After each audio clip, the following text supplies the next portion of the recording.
देश में अब जेल सुधार गृह कम और शव गृह ज्यादा लगने लगी है। कभी किसी को गोलियों से भून दिया जाता है, कभी जेल के भीतर ही एक बहुत बड़ा कांड हो जाता है, मारपीट हो जाती है और नेताओं के साथ बदसलूकी और हमले भी हो जाते हैं। लोकतंत्र में जेल जाना कोई नई बात नहीं है, पर अब जेल से बाहर आना नई बात हो गई है। अगर विपक्ष का नेता जेल गया तो बाहर वो बेल में नहीं, बिस्तर पर आएगा। मुन्ना बजरंगी की मौत, अतीक की मौत और अब सबसे बड़ा सवाल गायत्री प्रजापति पर जेल पर हमला। क्या बीजेपी सरकार में जेल में यही सब होता है? कई सवाल हैं, आज उन्हीं सवालों पर हम प्रकाश डालेंगे। नमस्कार, आपके साथ मैं हूं आदित्य कुमार। गायत्री प्रजापति पर हमले से पहले भी कई ऐसे वाकये हो चुके हैं जो यूपी की कानून व्यवस्था के दावों की पोल खोल चुके। कभी पुलिस की गाड़ी पलट जाना, कभी जेल के अंदर अंधाधुंध या धुआंधार गोली चल जाना और पुलिस कस्टडी में अस्पताल जा रहे कैदी पर ताबड़तोड़ फायरिंग हो जाना। ये सारे मामले बिल्कुल संदिग्ध थे, लेकिन जांच के नाम पर सब ठंडे बस्ते में डाल दिए जाते हैं। क्या लोकतांत्रिक तरीके से अब भरोसा उठ गया है? क्या लोकतंत्र पर भरोसा नहीं रहा है? जरा सोचिए और देखिए कि लखनऊ की जेल में बंद पूर्व मंत्री गायत्री प्रजापति पर मंगलवार शाम के ही अंदर एक बंदी ने लोहे की एक छोटी रॉड से हमला कर दिया। गायत्री प्रजापति चोटिल हो गए। हमला करने वाला बंदी जेल अस्पताल में सफाई का काम करता था। जेल कर्मी व डॉक्टर ने पूर्व मंत्री के सिर से बह रहे खून को साफ कर प्राथमिक उपचार के लिए भर्ती करा दिया। घटना की सूचना मिलते ही जेल अधीक्षक व जेलर समेत अन्य अधिकारी भी मौके पर पहुंच गए। बेहतर इलाज के लिए और कड़ी सुरक्षा के लिए, वे सुरक्षा बाद में ही दी जाती है, मंत्री को एम्बुलेंस से ट्रामा सेंटर भेजा गया। उनकी हालत खतरे से फिलहाल बाहर बताई जा रही है, लेकिन वो सवाल कई सारे छोड़कर चले गए हैं। इस हमले को लेकर आखिर गायत्री प्रजापति पर हमला क्या दर्शाता है? आखिर कौन है जो गायत्री प्रजापति को मारना चाहता है? लेकिन उससे भी बड़ा सवाल यह है कि आखिर जेल के अंदर यह सब चल क्या रहा है? ये कैसे हो जाता है कि जेल के भीतर इस तरीके की चीजें हो जाती हैं? कुछ सवाल हम पूछना चाहते हैं। सवाल नंबर 1, अगर गायत्री प्रजापति जैसे बड़े नेता पर हमला हो सकता है तो बाकी कैदी किस भरोसे पर जिंदा है? सवाल नंबर 2, जेल में हथियार आते कैसे? चेकिंग किसके भरोसे पर छोड़ दी गई है? सवाल नंबर 3, सरकार हर बार जांच बैठाकर सो क्यों जाती है? क्या ये हमले सिस्टमैटिक हैं या फिर सिर्फ इत्तेफाक? इस तरीके से समझिए आप कि ये सवाल है जो हम पूछना चाहते हैं और जानना चाहते हैं। इसी तरीके से अतीक अहमद के साथ हुआ। सरेआम पुलिस के सामने कुछ लोग पत्रकार के भेष में आते हैं और गोलियों से भून कर चले जाते हैं। वहां पर नारे भी लगते हैं। अतीक अहमद को मेडिकल चेकअप के लिए अस्पताल ले जाया जा रहा था। इस हत्या पर भी कई सवाल खड़े हो गए हैं कि आखिरकार कैसे आते हैं और पुलिस के सामने अंधाधुंध फायरिंग कर देते हैं। इसमें भी सरकार ने वही पुराना राग अलापा, जांच बैठा दी गई है। जांच की रिपोर्ट आज तक जनता को नसीब नहीं हो पाई है। जैसे चुनावी वादों में 15 लाख आज तक नसीब नहीं हो पाए। जांच होती है, लेकिन जांच के बाद मामले को फिर ठंडे बस्ते में डाल दिया जाता है। तो सवाल तो पूछना लाजमी।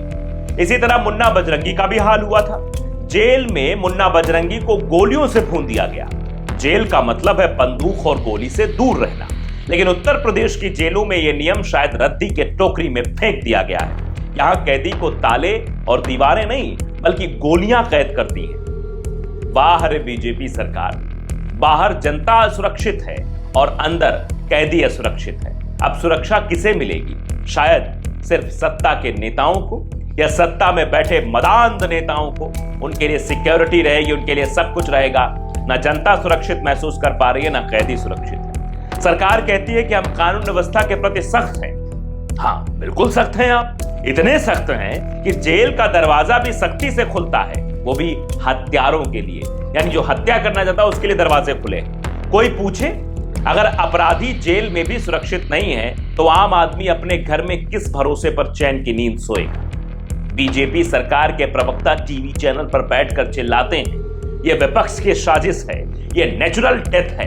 तमाम तरीके की बातें उनके द्वारा कही जाती हैं। यह सिस्टम की गलती है।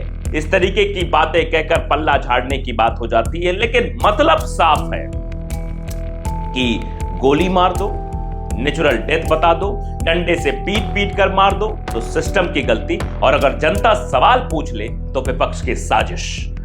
यानी आप समझिए कि जेल का सिस्टम किस तरीके से काम कर रहा है। उत्तर प्रदेश की सरकार यह कहती है कि हमने कानून व्यवस्था को चुस्त दुरुस्त कर दिया है, तो ये कौन लोग हैं जो जेल में भी हमला कर दे रहे हैं। कभी यह सरकार कहती थी कि जेल से माफिया सरकार चलाते हैं, लेकिन अब हाल यह है कि जेल से सरकार का मजाक चल रहा है, मजाक हो रहा है जेल में। क्योंकि इस तरीके से अगर एक मंत्री जो रहे हैं और उनकी सुरक्षा में चूक हो जाएगी तो आप समझ सकते हैं। सोचिए और समझिए, जिस प्रदेश की जेलों में अतीक और बजरंगी जैसे दबंग लोग सुरक्षित नहीं है, वहां एक छोटे मोटे जेब कतरे या बकरा चोरी के आरोपी के साथ क्या होता होगा, उसका क्या हाल होगा। शायद उसके नाम से जेल के रजिस्टर में बस एक लाइन लिख दी जाती होगी, मृत्यु अप्रत्याशित थी मगर जरूरी थी। बीजेपी सरकार कानून व्यवस्था को रामराज्य बताती है, लेकिन अब यह रामराज्य नहीं, राक्षस राज्य बन चुका है, जहां अपराधी बाहर नहीं जेल के भीतर मारे जाते हैं।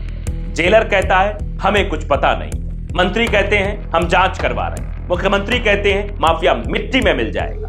कैसे मिल जाएगा? इसी तरीके से क्या यही तरीका अपना रखा गया है? क्या लोकतंत्र और संविधान के खिताबों को साइड रख दिया गया है?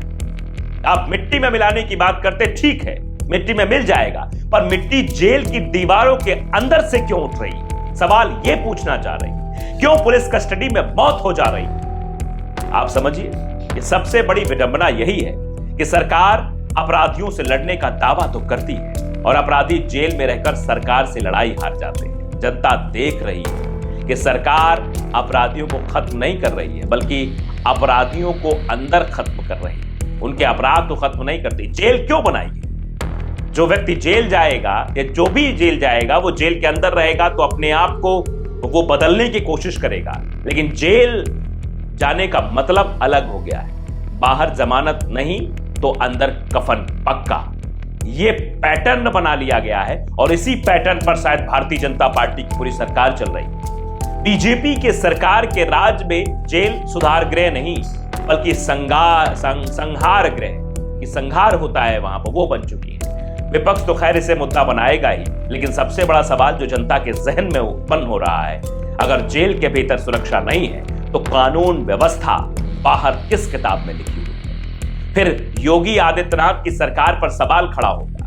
फिर जब अमित शाह आकर उत्तर प्रदेश में कहेंगे मैं दूरबीन लेकर देखता हूं तो मुझे अपराधी नहीं दिखते हैं, तो देखना होगा कि सारे अपराधियों को आपने अंदर ही एक सिस्टम में लगा रखा है कि विपक्ष का कोई है तो उसको खत्म कर दो, पुलिस के सामने ही गोलियों से भून दो, पुलिस के अंदर जेल के अंदर ही गोलियां चल जाएं और सवाल ना पूछा जाए, फिर गायत्री प्रजापति जैसे नेता पर अंदर हमला हो जाए। इस हमले के पीछे का मतलब क्या है? क्या यह हमला एक साजिश है या फिर एक रूटीन या फिर एक नए तरीके की कानून व्यवस्था का एक नजरिया है उत्तर प्रदेश का? कि उत्तर प्रदेश की जेलों में अपराधी सुरक्षित नहीं है या फिर उनके अंदर रह रहे लोग सुरक्षित नहीं है? ये सवाल बहुत बड़े हैं और इन सवालों को हम लगातार पूछते रहेंगे। आप अपनी प्रतिक्रिया में जरूर दे सकते हैं कमेंट बॉक्स के जरिए। नमस्कार। New public inter college Lucknow, admission open. For more information call 0522 282232 और 7755 089585।